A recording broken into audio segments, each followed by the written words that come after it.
Hello, and welcome to 5-Minute Math. Today we are looking at the 7th grade concept of solving scale problems. This is standard 7.5C in the great state of Texas, and we are using item number 16 of the 2018 released STAAR test. If you have not done so already, please go ahead and take a moment to pause the video, work this problem out on your own, unpause it, and then we will look at our answers together. So we have a door that has a window in it, and the front faces of the door and the window have similar rectangles. So that word similar is actually going to be very important for us. So when we have similar rectangles, that means that we have, first off, the same shape. So these two rectangles, this window right here, and then the larger door, those can be similar. You have to have the same shape, though. You cannot have a square and a triangle be similar. It doesn't work. So we have two different rectangles, one inside the other, and they just have different scales because they have the same shape and they also have the same angles. In this case, they're both rectangles, so they'll have 4 right angles. And so it's the same shape, they're just scaled a little bit different and they're proportional here. So let's see if we can figure out what h is. We're looking for this h, so that is this one right here. And you see that we've got this smaller rectangle, so I'm just going to kind of bring it out here. A little bit easier to look at them if they're not necessarily inside that diagram. So there's my h, and there's my 60. All right. So then I've got my larger one. I'm going to label that small. I'm going to label this my larger one.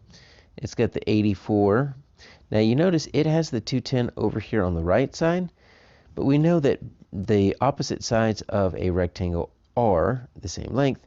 So I'm just going to go ahead and put my 210 over here because it's going to make it a little bit easier if it happens to be on the right side. That means the side that matches up with the missing h that I've got over here. So there's two different ways we can set up this proportion, and you're going to see that they both end up having us do the same math.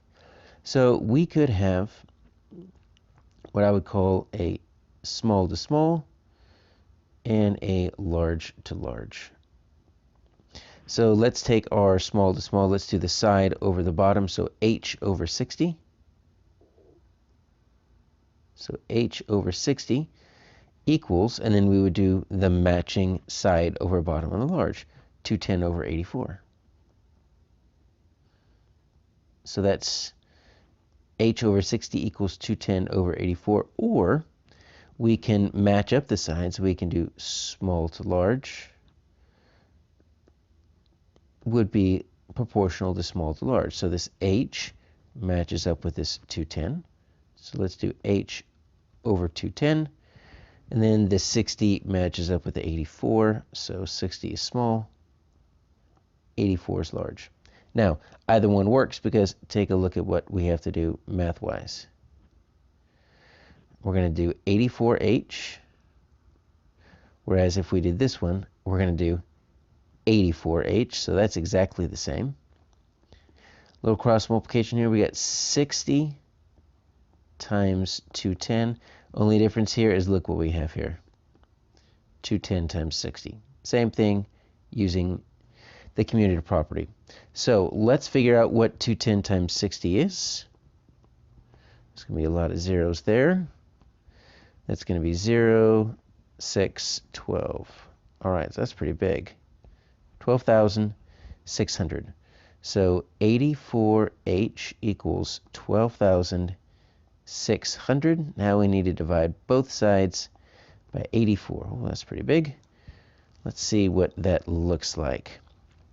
So 12,600 divided by 84. Well, 84 is going to go into 126 once. That's going to be 42. Goes into 420. I'm thinking 5 times. 0. Yeah, 420, because 42 is half of 84. Then we got one more 0. That's going to be a 0. So the answer is H150.